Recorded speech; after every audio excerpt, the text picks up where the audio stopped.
வணக்கம். மங்களையும் தந்தனானே கதையில் உங்களுடன் இணைவது நான் குமுதா மகேஷ். ஒரு அசாதாரண சூழ்நிலையில் தேவரூபன் ரதி தேவியின் திருமணம் நடக்கிறது. ரதி தனக்கு திருமணம் ஆனதை தன் அப்பா அம்மாவிடம் சொல்லாமல் தாலியை மறைத்து பிறந்த வீட்டிலேயே இருந்து கொண்டு அவ்வப்போது புகுந்த வீட்டிற்கு சென்று தன் காதல் கணவனை சந்தித்து வருகிறாள். தேன்மொழி அப்படியே பாட்டி மாதிரி, எலுமிச்சம்பழ நிறம், சுருள் சுருளா நீளமான முடி, அழகான கண்கள். பாட்டிய ஒரு 20 வயசுல பார்த்தா எப்படி இருப்பாங்களோ அதே மாதிரி தான் அவளும் இருப்பா என்று தேவா ஏதோ ஒரு தெரியாத நபரை பற்றி ரதிக்கு விளக்கம் கூறுவதாக நினைத்து கொண்டு அவன் பேசிக்கொண்டிருக்க ரதியின் முகத்தில் இருந்த சிரிப்பு மறைந்து போயிருந்தது. ஓ, அவ என்னை விட ரொம்ப அழகோ என்று ரதி கேட்டபோதுதான் அவனுக்கு புரிந்தது. இன்னொரு பெண்ணை பற்றி பெருமையாக தாலி கட்டிய மனைவியிடம் எப்போதும் பேசக்கூடாது என்று ஏதோ புத்தகத்தில் படித்தது ஞாபகம் வர சுதாரித்து கொண்டான். அவ என்னோட சைல்டுஹுட் ஃப்ரெண்ட், நீ என்னோட பொண்டாட்டி, அவளை எப்படி உன்னோட கம்பேர் பண்ண முடியும்? அன்னைக்கு தரகர் கொடுத்த உன்னோட ஃபோட்டோவை பார்த்து விழுந்தவன் தானே நான் இன்னும் என் செல்லம்மாவையே சுற்றி சுற்றி வரேன் என்று சொன்னபோதுதான் ரதியின் முகத்தில் கொஞ்சம் சிரிப்பு வந்தது. ஐயோ, தேனு வேற ரொம்ப க்ளோஸா உரிமையா பேசுவாளே, அதை பார்த்து இவ ஏதாச்சும் நினைச்சிட்டா? நான் இதை பற்றி யோசிக்கவே இல்லையே என்று தேவா தன் தாடியை தடவி கொண்டு யோசிக்க அங்கு வந்த பாட்டி, தேவா தேனு ஃபோன் பண்ணினாளா, பஸ் வந்துருச்சான்னு கேட்டியா என்றார். இப்பதான் பாட்டி ஃபோன் பண்ணினா, நான் 5 மணிக்கு போய் அவளை கூட்டிட்டு வந்துடுறேன் என்றான் தேவா. தேவா ரதியை வீட்டில் டிராப் செய்துவிட்டு பஸ் ஸ்டாண்டிற்கு போய் தேன்மொழியை கூட்டி வருவதாக பாட்டியிடம் சொல்லிவிட்டு கிளம்பினான். காரில் போகும்போது, ஆமா என்ன திடீர்னு உங்க சைல்ட்ஹுட் ஃப்ரெண்டு இங்கே வராங்க என கேட்டாள் ரதி. பாட்டிக்கு கொஞ்சம் உடம்பு சரியில்லை, அதான் ஒரு 10 நாள் கூட வந்து இருக்க சொல்லி பாட்டி தான் வர சொல்லி இருக்காங்க என்றான் தேவா காரை ஓட்டியபடியே. ஓ சரி சரி என்றாள் ரதி. ரதியை எப்போதும் டிராப் செய்யும் இடத்தில் காரை நிறுத்தினான் தேவா. ரதியோ காரை விட்டு இறங்காமல் யோசனையோடு உட்கார்ந்திருந்தாள். அவள் எப்போதும் கொடுக்கும் முத்தத்திற்காக தேவா கன்னத்தை காட்ட ரதி யோசித்தாள். என்ன இவ்வளவு யோசிக்கிற, சீக்கிரம் நேரமாகுது. தேனு இப்பதான் முதலா சென்னைக்கு வர்றா, புது இடம், பஸ் வர்றதுக்கு முன்னாடியே நான் அங்க இருக்கணும் என்றான் தேவா. காத்திருந்த தேவாவின் முகத்தை தன் கைகளால் தள்ளிவிட்ட ரதி காரிலிருந்து இறங்கவில்லை. நானும் பஸ் ஸ்டாண்டுக்கு வரேன், யார் அந்த தேன்மொழின்னு நானும் வந்து பார்க்குறேன் என்றாள் ரதி. ஓ நீயும் வரியா? நானே உன்னை கூப்பிடணும்னு நினச்சேன், ஆனால் நீ லேட்டாச்சு அம்மா திட்டுவாங்கன்னு சொல்லுவேன், அதான் கூப்பிடல. சரி வா, தேன்மொழிக்கிட்ட பேசிப்பாரு, அவளை உனக்கும் ரொம்ப பிடிக்கும் என்றான் தேவா. ரதியும் தேவாவும் பஸ் ஸ்டாண்டில் காத்திருக்க ஒவ்வொரு பஸ்ஸாக வந்து நின்றது. ரதிக்கோ மனது படபடப்பாகவே இருந்தது. பஸ்ஸில் தேன்மொழி இறங்குகிறாளா என்று எதிர்பார்ப்புடன் தேவாவின் கண்கள் அவளை தேடிக்கொண்டிருக்க ரதி தேவாவை தான் பார்த்து கொண்டிருந்தாள். என்ன இவ்வளவு எக்ஸைட்டடா இருக்காரு என்று ரதி நினைத்த வேளையில் தேவா பதட்டமாக தன் கை கடிகாரத்தை பார்ப்பதும் பேருந்து நிறுத்தத்தை பார்ப்பதுமாக இருந்தான். பஸ் நிறுத்தத்திற்கு சென்று தேன்மொழி வந்த பேருந்து வந்துவிட்டதா என்று விசாரித்தான்.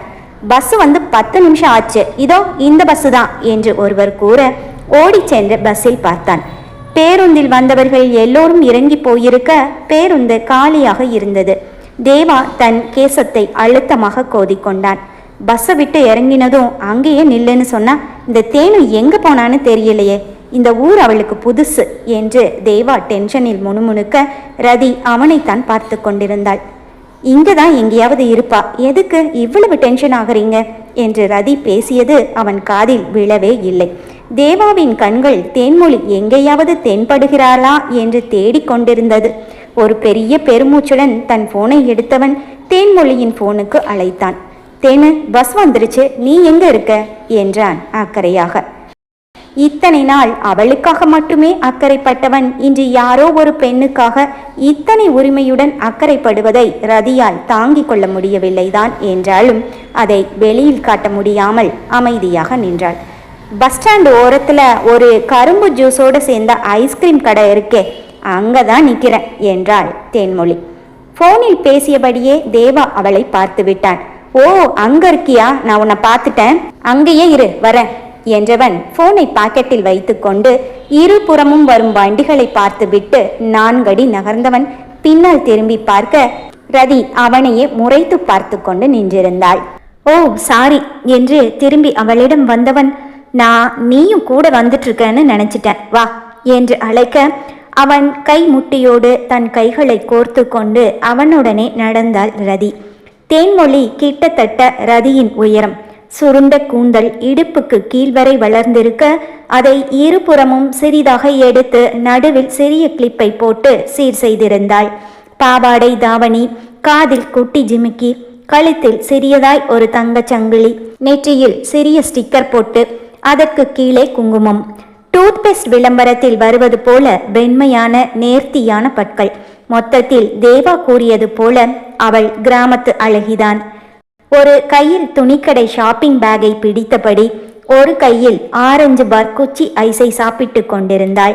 தேவா அவளை நோக்கி வருவதை பார்த்ததும் அவளும் ஆசையாய் ஓடி வந்தாள். அத்தா எப்படி இருக்கீங்க, ஐஸ் சாப்பிட்றீங்களா, இந்தாங்க. அவள் சாப்பிட்டு கொண்டிருந்த ஏச்சியான குச்சி ஐஸை தேவாவின் வாயில் வைத்தாள். அவனும் அதை ஒரு வாய் சாப்பிட்டான். தேவாவின் கையை பிடித்திருந்த ரதி தன்னை அறியாமல் அவள் கையை விடுவித்து கொண்டு விலகி நின்றாள்.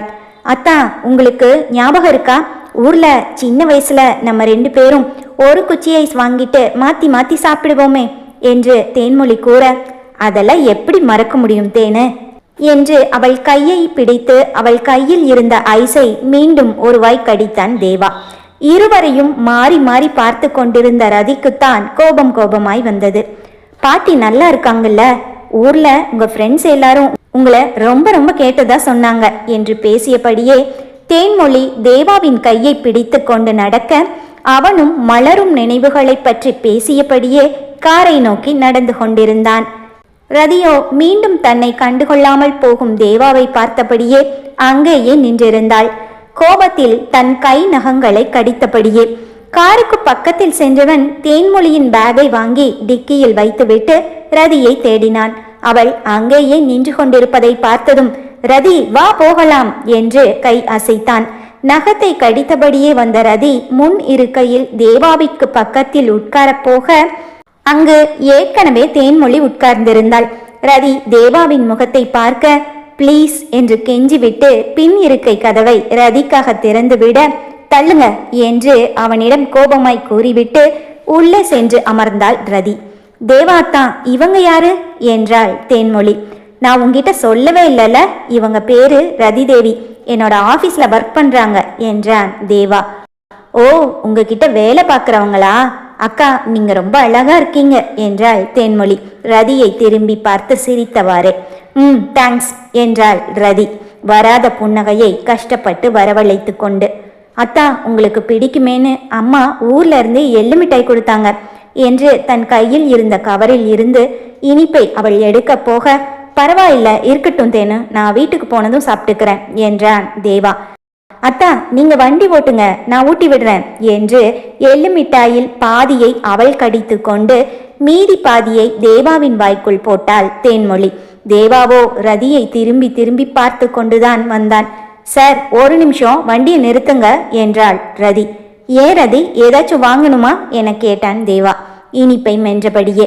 ஒரு நிமிஷம் நிறுத்துங்க சொல்றேன் என்றாள் ரதி.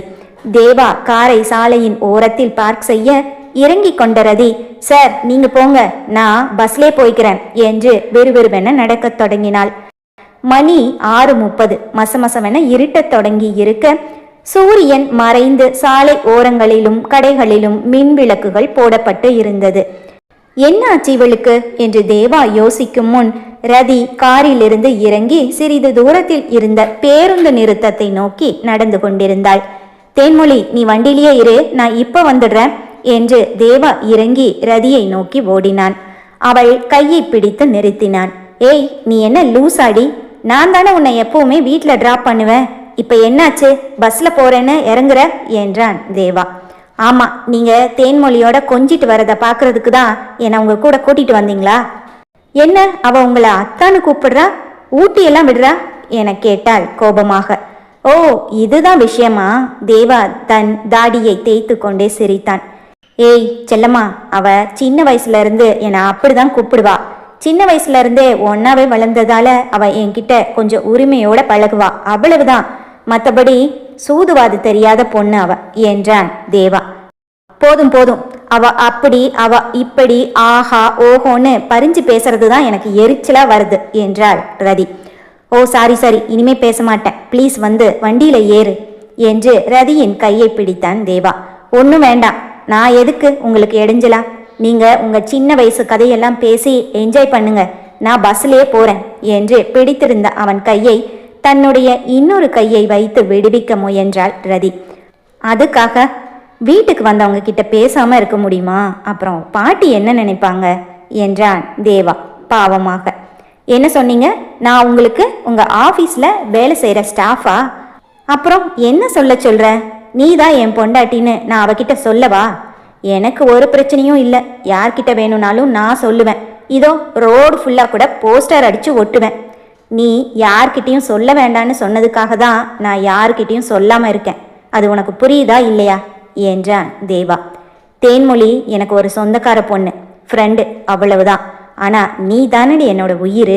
பாரு, உன் பேரு தானே என் நெஞ்சிலேயே பச்சை குத்தி வச்சிருக்கேன் என்று தேவா டிஷர்ட்டை கழட்டி காட்ட, ஐயையோ என்ன பண்ணுறீங்க? நடு ரோட்ல டிஷர்ட்டை கழட்டிட்டு நிற்கிறீங்க, எல்லாரும் இங்கேயே பார்த்துட்டு போகிறாங்க. முதல்ல டிஷர்ட்டை போடுங்க பதறினாள் ரதி. நீ முதல்ல போய் காரில் உட்காரு, அப்புறமா டிஷர்ட்டை போடுறேன் என்றான் தேவா கூலாக. சரி உங்க கூடவே கார்லயே வர்றேன், முதல்ல டிஷர்ட்டை போடுங்க என்றாள் ரதி. அவன் கையில் வைத்திருந்த டிஷர்ட்டை எடுத்து அவன் தலைக்குள் நுழைத்தபடியே. தேன்மொழி வர திரும்பி பார்க்கறா, சீக்கிரம் போடுங்க என்று அவசரப்படுத்தினாள் ரதி. நீ முதல்ல போய் கார்ல உட்காரு, நான் டிஷர்ட்டை போடுறேன் என்றான். எப்போதும் அவன் பிடித்த முயலுக்கு 3 கால் தானே, நீங்க நினைச்சது நடக்கணும் என்று முணங்கிக் கொண்டே ரதி காரை நோக்கி நடந்தாள். போகும் அவளையே பார்த்து கொண்டு நின்ற தேவா அவள் காரில் ஏறியதும் சிரித்து கொண்டே டிஷர்ட்டை போட்டுக்கொண்டு கைகளால் தன் தலைமுடியை சரி செய்து கொண்டு காரை நோக்கி நடந்தான். பிறகு தேன்மொழி சென்னையின் சாலையையும் போக்குவரத்தையும் பிரமிப்பாய் பார்த்து கொண்டே வர யாரும் எதுவும் பேசிக்கொள்ளவில்லை. ரதியின் வீட்டிற்கு அருகில் எப்போதும் அவள் இறங்கும் இடத்தில் காரை நிறுத்தினான் தேவா. நான் போயிட்டு வரேன் என்று பட்டும் படாமல் கூறிவிட்டு அவள் இறங்கி நடக்க சில வினாடிகள் அப்படியே உட்கார்ந்திருந்த தேவா, தேனு 1 நிமிஷம் வந்துடுறேன் இரு என்று கூறிவிட்டு ஓடிச் சென்று ரதியின் பக்கத்தில் நின்றான். என்ன செல்லம்மா, மறந்துட்டே போற என்றான். அவன் எதை கேட்கிறான் என்பது ரதிக்கு புரிந்தது. ஆனாலும் எதுவும் புரியாதவள் போல தன் புருவங்களை உயர்த்தி என்ன என்றாள் சைகையால். அவன் கன்னத்தை காட்ட, கார்ல தேன்மொழி இருக்கா என்றாள் ரதி. கார்ல தானே இருக்கா, இங்கே இல்லையே என்றான். இது நடு ரோடு, என்ன விளையாடுறீங்களா? அதான் தேன்மொழி இருக்கால, உங்க மலரும் நினைவுகளை பேசிக்கிட்டே ஒழுங்கா வீடு போய் சேருங்க, இன்னைக்கு எதுவும் இல்லை என்று கூறிவிட்டு நடக்கத் தொடங்கினாள் ரதி. ஓ, கதை அப்படி போகுதா? பரவாயில்ல, நீ கொடுக்கிற வரைக்கும் நானும் உன் கூடவே வருவேன், உங்க வீடு வரைக்கும் என்று கூறிவிட்டு தன் பாக்கெட்டில் வைத்திருந்த கூலர்ஸை எடுத்து தூசியை ஊதிவிட்டு அணிந்து கொண்டு பாக்கெட்டில் கைவிட்டபடியே அவளுடன் சேர்ந்து நடந்தான் தேவா.